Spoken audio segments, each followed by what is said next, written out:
Hey, this is Jennifer Finch from L7, and you are listening to the Nothing Shocking podcast.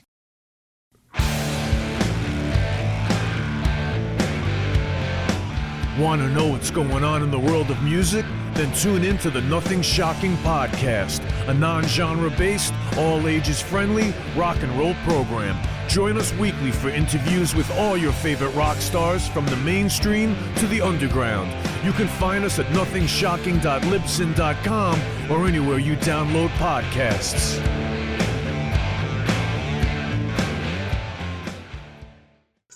We're putting the band back together. The numbers all go to 11. I'm talking about bands that rock. Led Zeppelin. What about Sabbath? AC/DC. Motorhead. Does that mean it's louder? Is it any louder? Well, it's one louder, isn't it? We're not worthy! We're not worthy! Why don't you just make 10 louder and make 10 be the top number and make that a little louder? These go to 11. I get up off the ground and raise my head. Days like this, think I should be dead. One for Satan, two for me. Let's cheat the devil, it's fun, don't you agree? Welcome to the Nothing Shocking podcast. I'm your co-host, Jeff Untied, and with me in Dog Bowl Studio is Coach Nez. You can find the Nothing Shocking podcast on Libsyn or any podcatchers. Like our Facebook page or follow us on X at No Shock Pod. You can also find the Nothing Shocking podcast on Rock Rage Radio every Sunday morning at 7 a.m. Central Time. Our sponsor is Big Strix Vinyl Records and Sports Cards, located in Rock Island, Illinois. New, vintage, and previously owned. You can find it at Big Strix. We'd like to thank the Hong Kong Sleepover for allowing us to use their music for our intro and bumper ending. Tonight's guest is Jennifer Finch from L7. Other Star People. And the Shocker. Check out her blog, Shit My Rockstar Says. Let's get to that interview. All right, good night. Good night.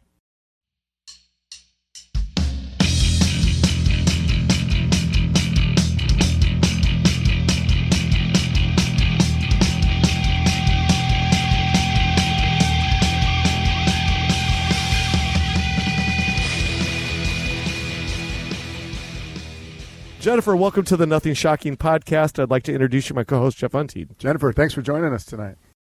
Yay! Just kidding. Thank you. Thank you for having me. Absolutely. We're excited to have you. Absolutely. So Yay. Before we get into all of your endeavors, on a professional level end of things, what have you been up to?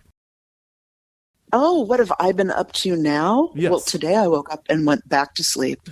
I'm just letting you know. Yeah, very good. It's a very slow time for me right now. That sounds great.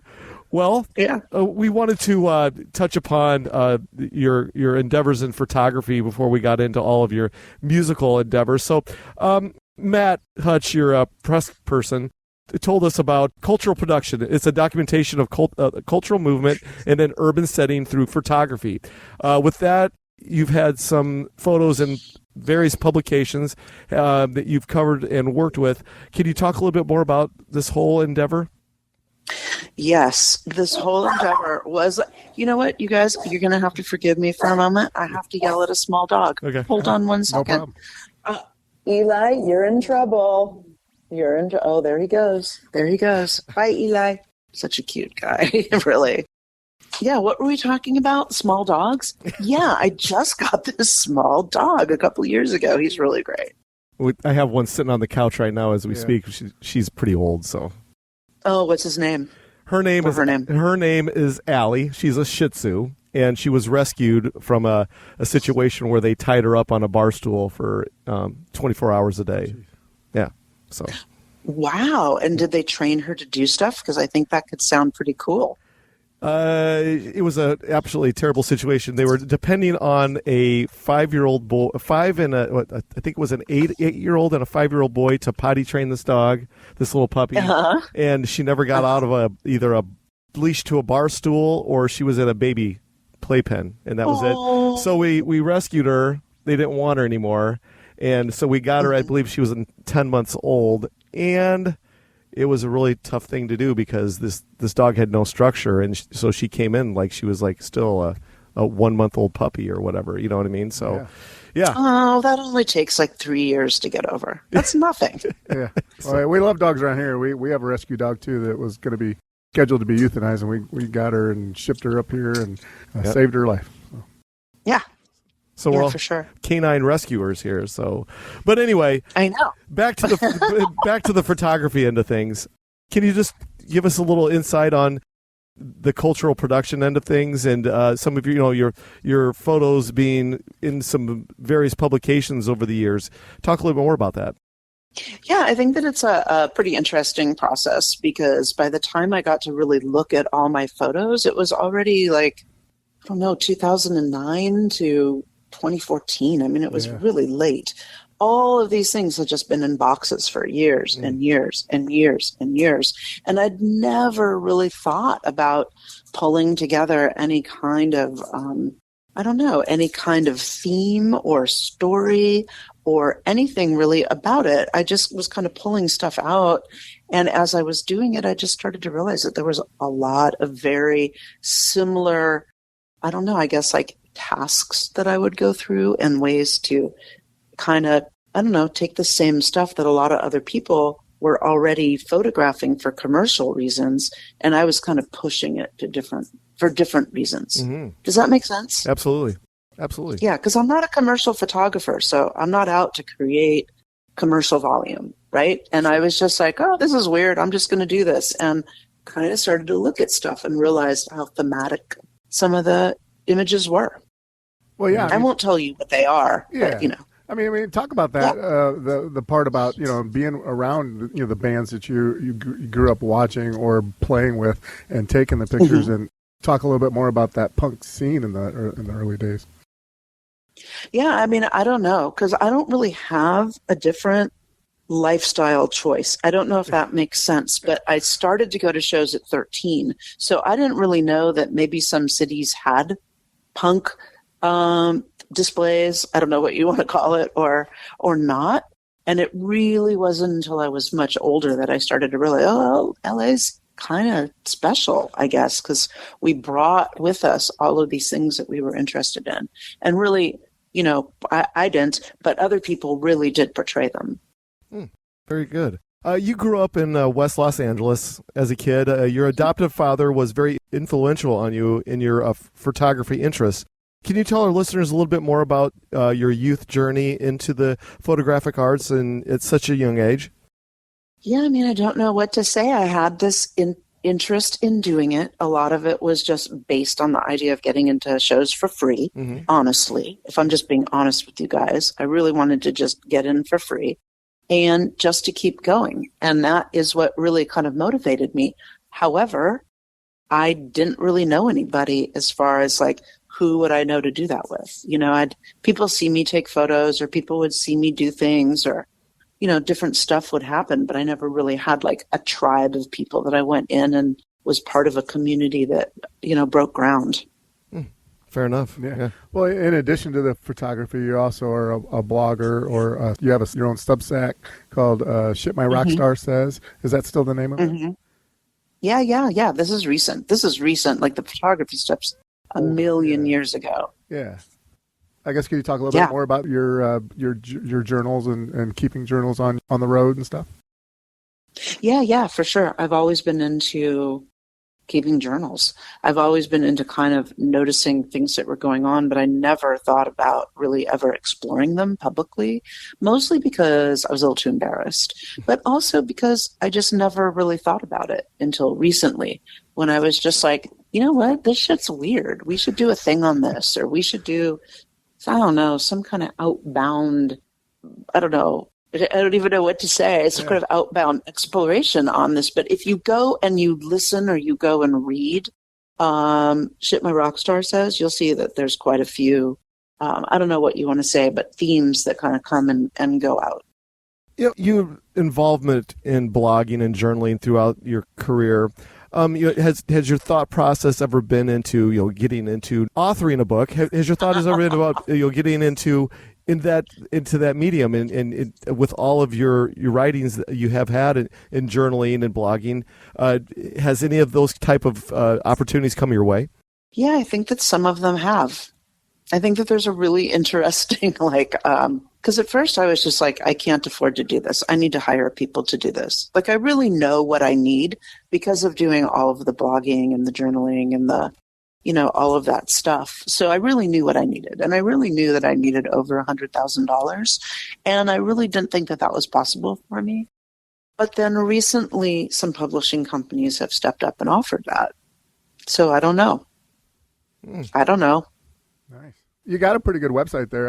I looked through a couple of the journals and stuff. There's definitely a connection between writing and blogging and having some photography to also share part of your story. Yeah, I do mix the two a lot. Do you mean like my blogging and being able to go on to yeah, everything. For me, everything is about being mixed. That's what it is. Yeah.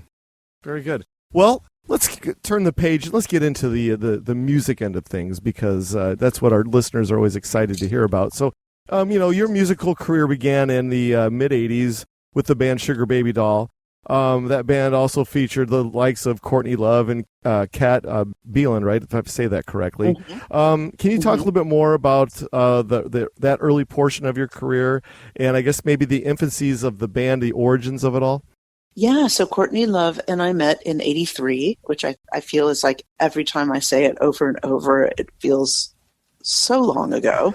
But she's always said, why don't we get together and play music? And I think she said that to quite a few people. And there was just a time. She was in San Francisco and she wanted to be there. She wanted her friend Kat to come down there to play. Kat wasn't sure if Kat wanted to leave Portland, but finally agreed to leave Portland at some point, and Portland, Oregon, and go down to San Francisco to play. Very good. Well, can you tell us a little bit about those early live shows? I would say they were very exciting. We never knew what would come out of them, only because we never really knew. And yeah, I think it was just interesting. It really was. It really was. In that time frame, you're also a member of the Pandoras, a short-lived band. Can you tell our listeners a little bit more about that band? Some of our listeners probably don't know much about it. Yeah, they may not. The Pandoras were a great band in Los Angeles. They lost a bass player, and then I filled in for one show. I'm really sorry it's not that glamorous, but that's pretty much what it was. Yeah. And that's it. No more, no less. Not for me. Oh. The band went on to do lots of other stuff. Fair enough. Yeah. So that leads us into 1985. I believe you joined L7, LA-based band, part of the Riot Girl movement, and can also be linked to the grunge movement. Can you talk a little bit about the early days of the formation of L7? Yeah, of course. L7, Susie and Danita started to play in '85, and they wanted another member to come in. So I came in '86, and yeah, that was kind of how it was going. I don't know what else to say. Yeah, exactly. Well, it's been well documented, though, that your arrival in L7, you helped take the band into new heights, musically, songwriting. When it came to you joining the band, was it one of those kind of prerequisites, like, hey, we need a solid songwriter in this band to kind of amp up the band? It seemed like you were the energizer battery for the band when it came to songwriting. Yeah, I think so. That's such a great way to look at it after so many years. Because I think the band could have done fine without me, but I feel like I definitely contributed to the band. And I don't know why bands have such a hard time with like 3 songwriters. That's kind of a weird thing. Yeah. I don't know. Maybe there are plenty of bands that do fine. I don't know. Well, maybe there are. This is, Jeff and I, we do this every week. We talk to a different artist every week, and we talk about the big portion of the interview is always about songwriting.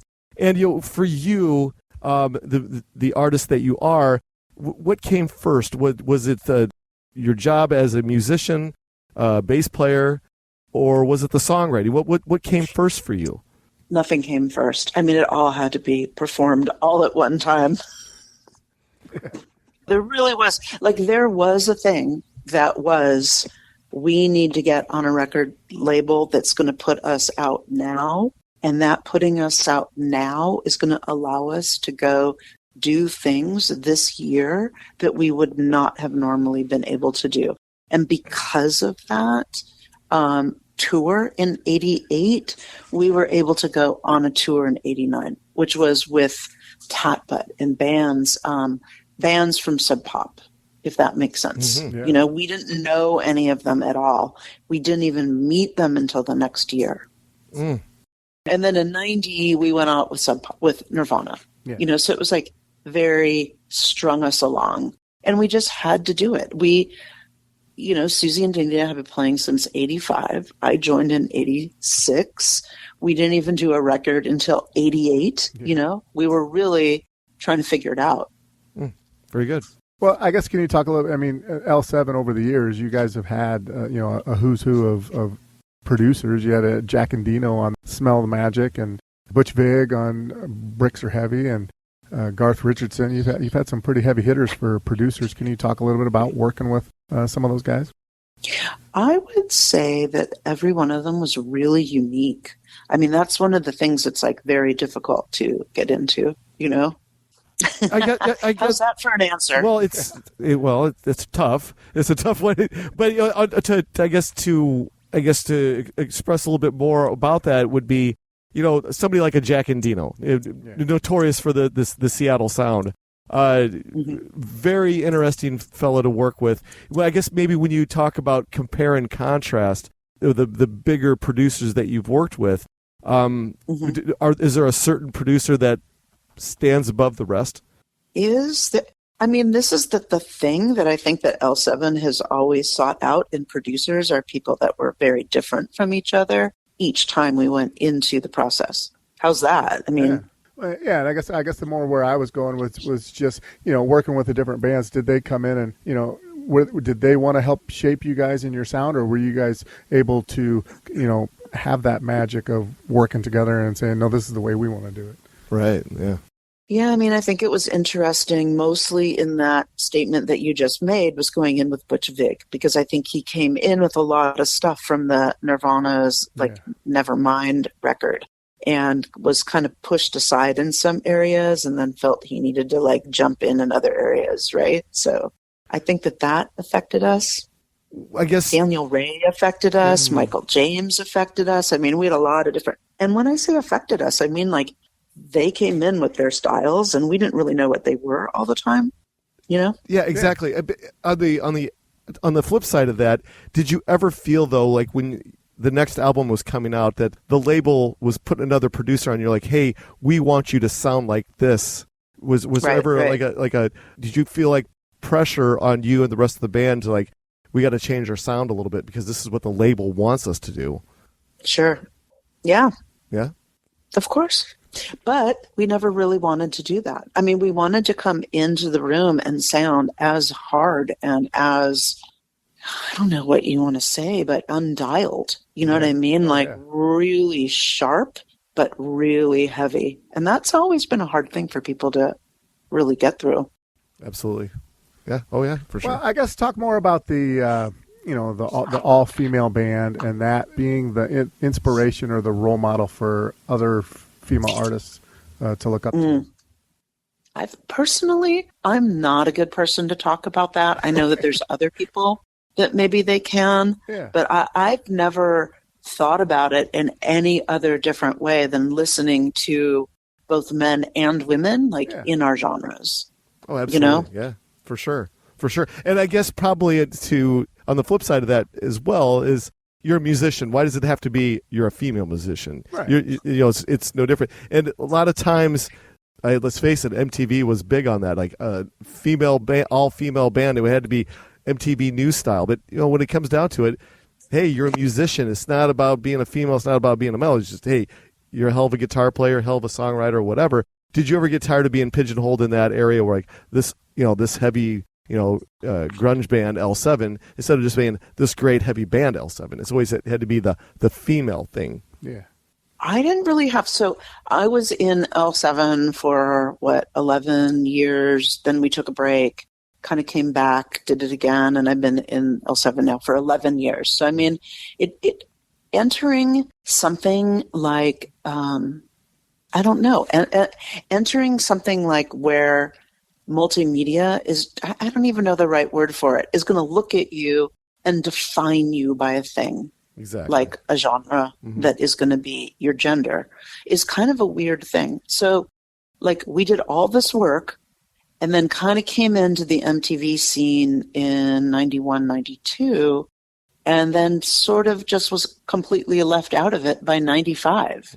So that's like how long we were really in for it for. So it's not really like we were in for it for that long. Do you know what I mean? Does that make sense? Oh, absolutely. Yeah, for sure. Yeah, it's what we've talked about with so many different artists is like with the labels, it's the flavor of the month or flavor of the year or whatever you want to talk about, right? Yeah.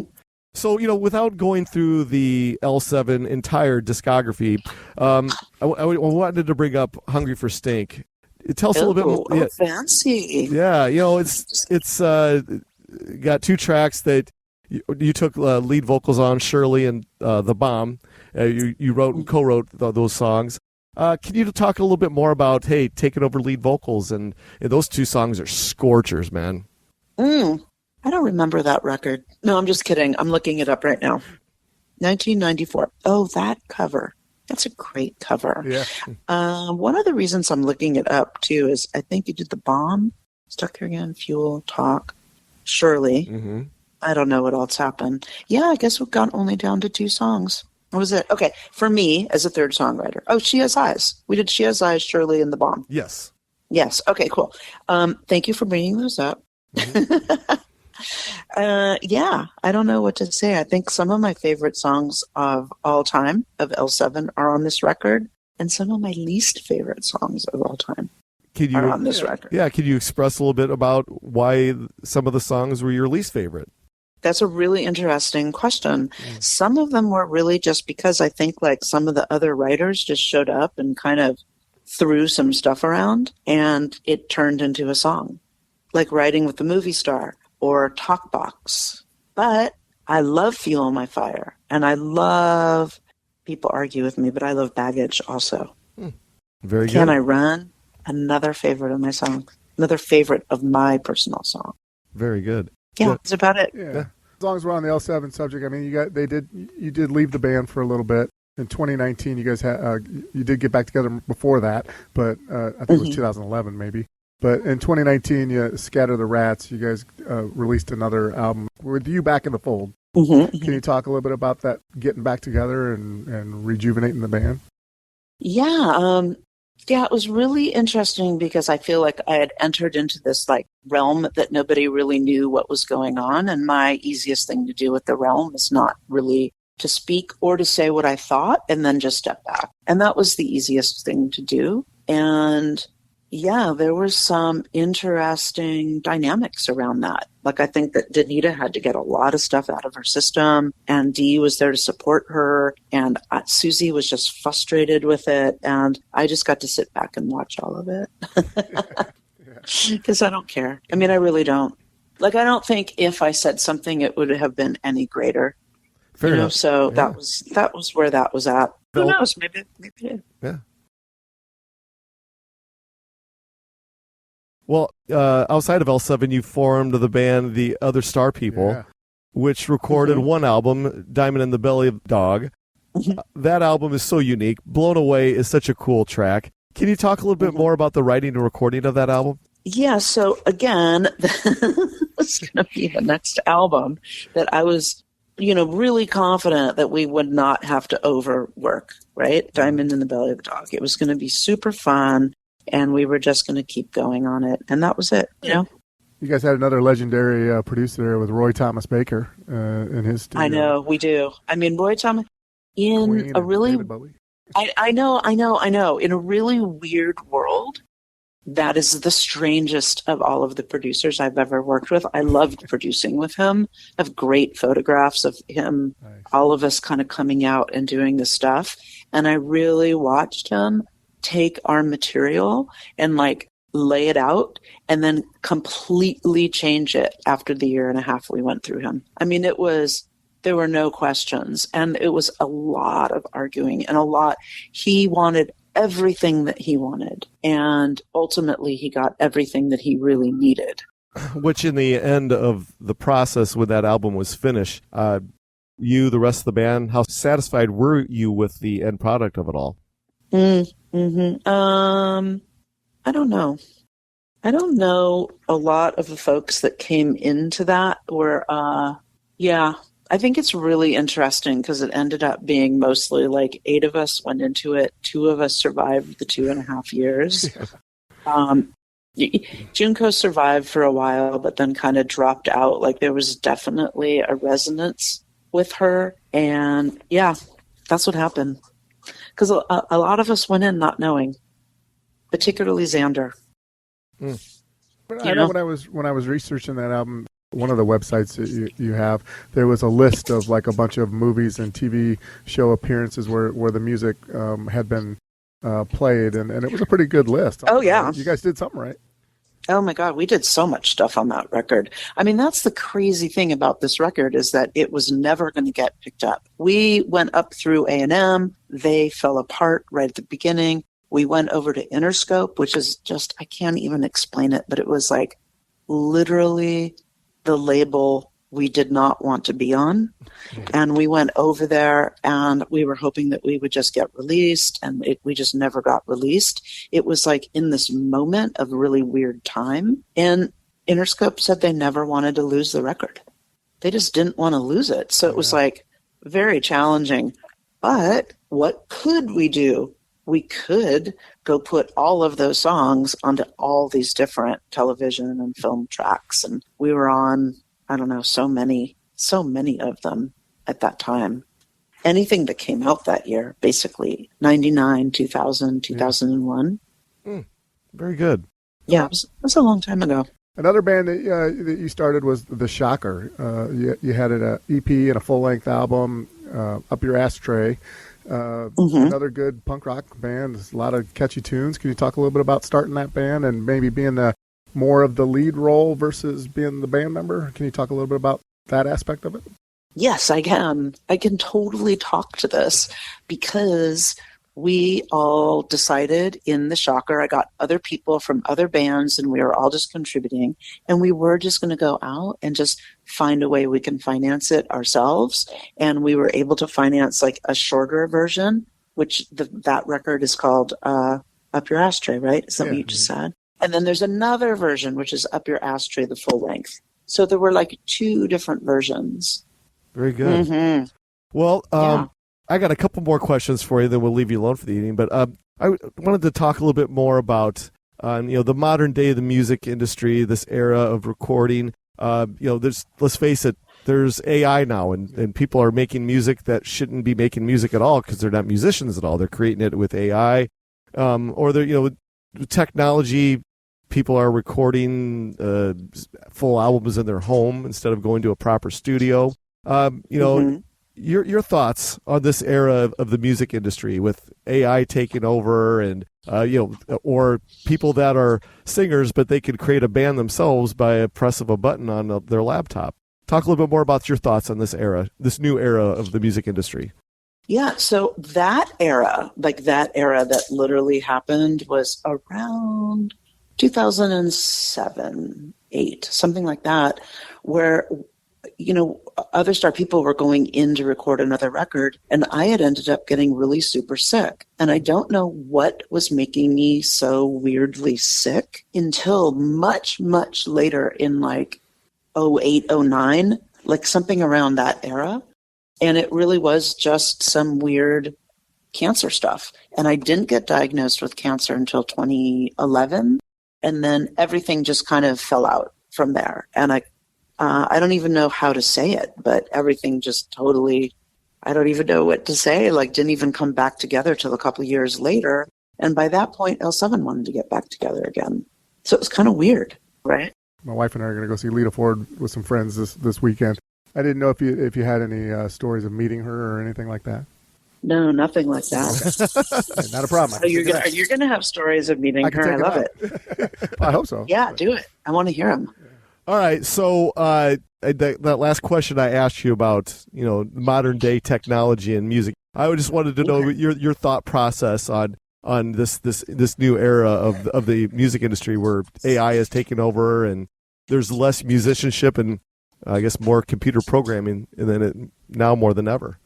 Yeah, I mean, I don't totally know, because I really do think like so much of it is just really about like the person that's sitting down to create it. And I've been in this genre since 1988 or something, where you were creating music through like acknowledgement and like kind of getting into it. Does that make sense to you? Yes, but I know that there was just a recent interview with Geezer Butler, and he's in the process of releasing a new solo album. And they spoke about how he's been using a AI, as a vocalist for the demos before he hires an actual singer to sing the songs, to get him through this whole, process of getting these songs kind of raw in the demo side of things. Do you feel as though that when you're using AI to actually sing your songs, it's not really authentic, is it? I mean, I don't know. No. I've never done that before, so I have no idea what that would feel like, honestly. Oh, fair enough. Yeah, I'm not like 40 years in the music business with 25 different albums, Right. Yeah. Exactly. Well, I mean, I guess just to follow on to that, if L7 were ever to get back in the studio again, would you guys go back in the studio, or would you guys do home recordings? How would it work for the band? For L7, we would probably do even whatever the opposite of home recordings are. We do like garage recordings. I don't know. Yeah, I mean, we're just going to do whatever we need to do to make it work. And it's not that complicated, so we're okay. Yeah. It just feels though we're seeing the this era of musicians of getting together in a proper studio is just not like the thing to do anymore. We spoke to many artists that say, hey, we just email and Dropbox the tracks to each other. We just kind of get it all, put it together through through a distance. And it just seems like proper studios are almost a thing of a past. For you, the rest of your bandmates, do you feel like getting into a proper studio to hash the songs out together as a band, opposed to emailing them to each other, is the proper way of doing things? Yeah, I don't know how Susie and Danita like to work right now. I think it was really hard to keep tabs on them last time because I didn't know when they were getting together. So that was that. Fair enough. Yeah. Yeah, sure. they'd come back in and they'd have stuff to play, and then they'd be playing stuff, and then they'd be talking about what they played. Yeah. It's not that hard to figure out. It's not that hard to figure people out, for sure. I guess it all depends on the person. Yeah, for sure. Yeah. No, I would just think, myself, I would just think I'm not a songwriter, but I would think if I were, I would be a little annoyed by the AI part of it, because, I would want to have more true art out there where it's, you want to hear people's feelings and people's, raw emotion rather than made up stuff. Right.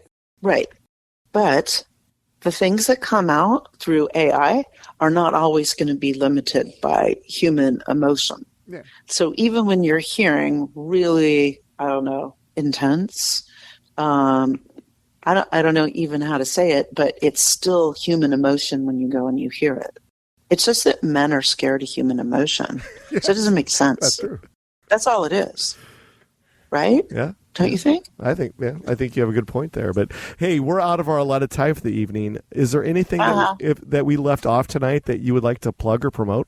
No, not for me. Not at all? Not for me, other than I'm not really doing this for anything, but I'd love if your audience would go sign up for Substack. Yeah. My Shit My Rockstar Says on Substack, or whatever, Instagram, which is what I'm more involved in, of all the social media, just so we can stay a-talking. Absolutely. We'll have the links in the episode. Yeah, absolutely. So this is how things are going to work out. But once Jeff, the editing wizard, gets everything cleaned up, we'll send it to your press people. And please share it wherever you possibly can. We'd love it. Oh, my God. Absolutely. Are you kidding? Yeah. My honor. Fantastic. Cool. Thank you so much. It was an honor to have you tonight. Oh, my God. Are you serious? It was an honor to be hanging out with you tonight. This was a lot of fun. Thank you so much. Have a good night. Thank you. Have a great night. Bye. Bye.